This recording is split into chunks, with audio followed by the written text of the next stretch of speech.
Reka twongeye kubasuhuza mwe mukomeje kudukurikira kuri Property in Rwanda, aho dukomeje kubazanira amazu agurishwa nk'ibisanzwe. Amazina yanjye nitwa Emile, ku bantu bashyashya bakigera hano. Uyu munsi rero turi Kimironko, aho tubazaniye inzu nziza igurishwa miliyoni 130, ariko icyo ni igiciro cy'negotiable. Mu gihe waje ukaba interese, tukabasha kukwereka iyi nzu ukabasha kwigura. Ni inzu yacu rero ifite ibyumba 4, toilette 3, sauna salle à manger, ikagira n'igikoni cyiza mu nzu, ndetse ikagira n'iyi parking mubona hano, iyi modoka enye ahangaha zijyamo, tukagira n'iyi garden hano mubona. Iyi ni inzu nziza cyane iri karasi, wakishimira kugura. Miliyoni 130 ni igiciro, tukawukaturira ukabasha kugura iyi nzu. Rero nkuko nabibabwiye, ni inzu y'ibyumba 4, toilette 3, sauna salle à manger, ikagira n'igikoni mu nzu, ndetse ikajyana negisi n'igikoni cyo hanze. Yano Kimironko muri quartier nziza cyane. So reka naho dukomeze na cameraman wacu agenda twereka uko bimeze. Uramanuka hano nkuko muri kwibona ujya mu nzu. Ni inzu nziza cyane iri karase, inzu igezweho. Wagiye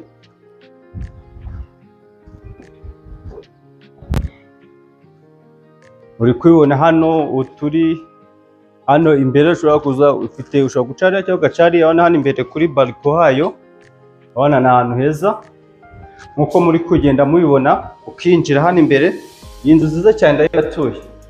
Miliyoni 130 tukawukaturira, iyi nzu ikaba iyawe. Aha twinjiye ni muri salo, uko muragenda mubibona. Iyi ni salo yacu ni nini nkuko muribona. Inzu nziza cyane.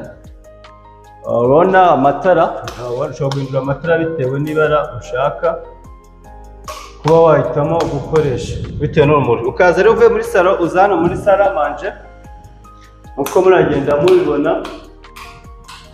Iyi ni salle à manger, ariko muri kwibona hano turi muri salle à manger. Rero ivuye hano muri salle à manger, turaza hano mu gikoni. Ifite igikoni cyiza cyane nkuko muragenda mubibona kuri kamera zacu.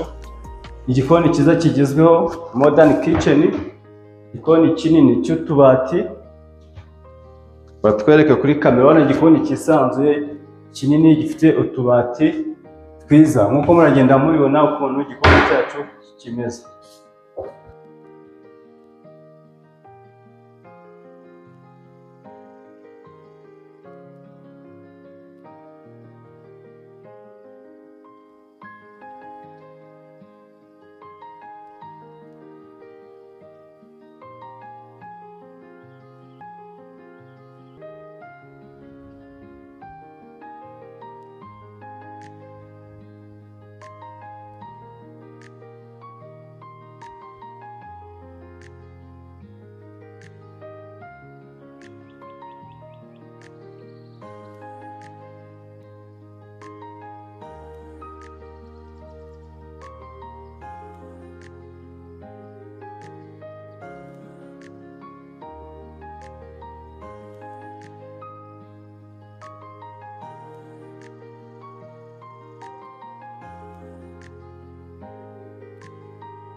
Twabibonye rero, ifite ibyumba 4. Iki ni icyumba cya mbere cyano, cyaba icyumba cy'abashyitsi.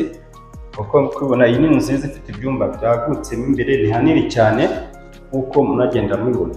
Iki rero ni icyumba cy'abashyitsi cyangwa se kigiye kuri salo. Akenshi kibi cy'abashyitsi, gifite dushe na toilette yacyo. Uri kubona iyi dushe na toilette y'iki cyumba. Iyi ni inzu nziza iri ahantu Kimironko, ahazwi nko kwa Mushimire. Muri kubibona.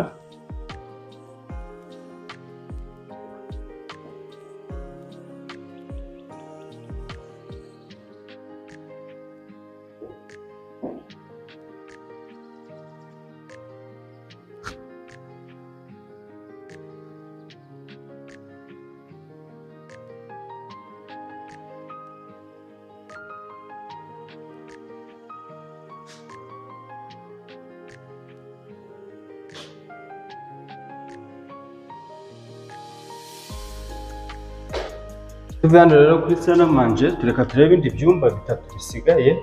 Aha dufite ibyumba bibiri nabyo bisangiye douche na toilette. Aha hari icyumba twakwita nk'icya kabiri. Hano ni icyumba nacyo kinini uko muragenda mubibona. Iki cyumba hamwe n'iki ngiki cya gatatu bisangiye douche na toilette imwe, ariyo ndaza kugenda mbereka. Ibi byumba byacu rero biraza bigahurira kuri iyi toilette. Iyi toilette yihuriraho ari ibyumba bibiri, douche na toilette muri kuyibona hano. Ibi byumba byacu niho bihurira. Reka turebe master bedroom. Uraza hano muri corridor urabona master bedroom yacu. Wow, nice and big. Hano iyi master bedroom yacu iraza ikagera kuri salo, igira n'inzira isohoka ijya hanze icarira kuri bariko kuri jaride. Iyi ni master bedroom kuko muri kugenda mubibona. Master bedroom dore ngaha hano aho gushyira garderobe wayishyira ngaha. Hano rero dufite inzira hano tusohoka ugasubira hanze. Hano ushobora kuza ugashyiraho bariko, intebe hano kuri bariko ugahita wicaye hano ureba kuri jaride. Urabona hano turi kuri master. Iyi niyo master bedroom yacu ifesinga igasohoka ariya hanze.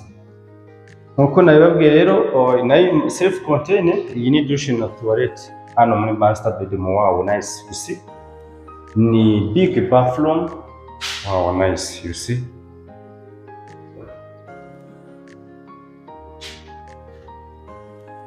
Iyi ni master bedroom muri kuyibona.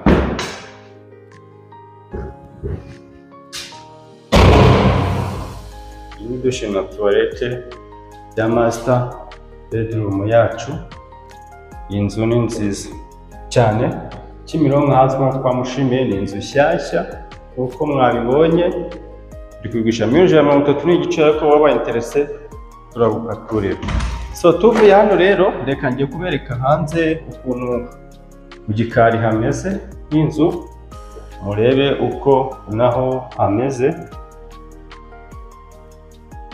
Gikari naho hanze dufite amanegisi ndetse na water tanks, tukagira nawe ifite hanze hanini. Urabona iri bariko urihangana, ariko naje gufata video maze klima ihita yanga kandi naje izuba riva rwose, munyihanganire ajye video mwe itabona neza. Hano iki ni igikoni cyo hanze ku bantu bafite amakara, uri kubibona ikagira ni stock ya hariya.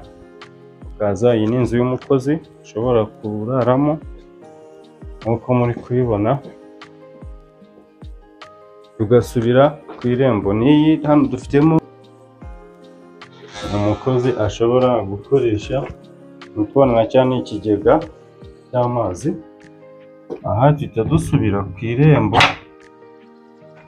tugahita dusubira ku irembo tukajya kureba uko inzu yacu imeze. Urabona ifite jaride nziza cyane, wana dekorasiyo mu buryo bugezweho. Iyi ni inzu nziza cyane rero wakishimira kugura kuri $130,000 nk'igiciro, ariko turagukaturira mu gihe wabaye interese ukaza ukavugana. Reka rero njye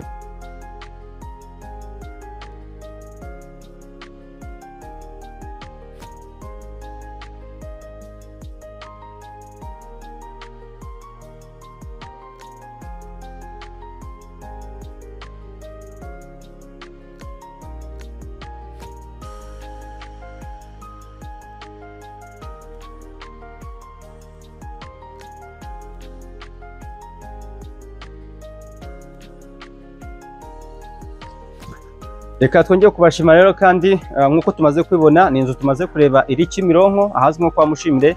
Inzu yacu igurishwa $130,000 ni igiciro, ariko uraza mu gihe wabaye interese tukaguha negotiate cyangwa se tukagukaturira mu gihe wabaye interese. Ni inzu rero ifite ibyumba 4 nkuko nababwiye, toilette 3, salon na salle à manger, ikagira igikoni ndetse ikajyana na negisi hanze, ikagira n'iyi parking imodoka enye ndetse na jardin nkuko twayibonye. Reka rero nanjye kubashimira rero uburyo mwakomeje kubana natwe, kandi nongera guha ikaze abantu bashyashya kuri Property in Rwanda, kandi nongera kubasaba ngo wibuke gukanda subscribe kugira ngo ukomeze kureba ibyiza tubashimiye. Ku makuru arambuye rero ushobora kureba kuri email yacu, watwandikira aho kuri screen ndetse na contact twashyizeho, twabasha kuvugana natwe kugira ngo ubashe kugera ku inzu. Reka twongere kubabwira ngo mwakoze cyane kubana natwe, nakagaruka ku yindi house tour tubafitiye, nabwo ni inzu nshyashya nabwo tubafitiye iza kuza ku wundi munsi, kandi mukomeze kwihangana klima yatubanye mbi, ntago habonaga neza, ariko ndakeka video igaragara, ariko mwihangane. Sawa, reka tubashimire rero kubw'umwanya wanyu, mwakoze cyane.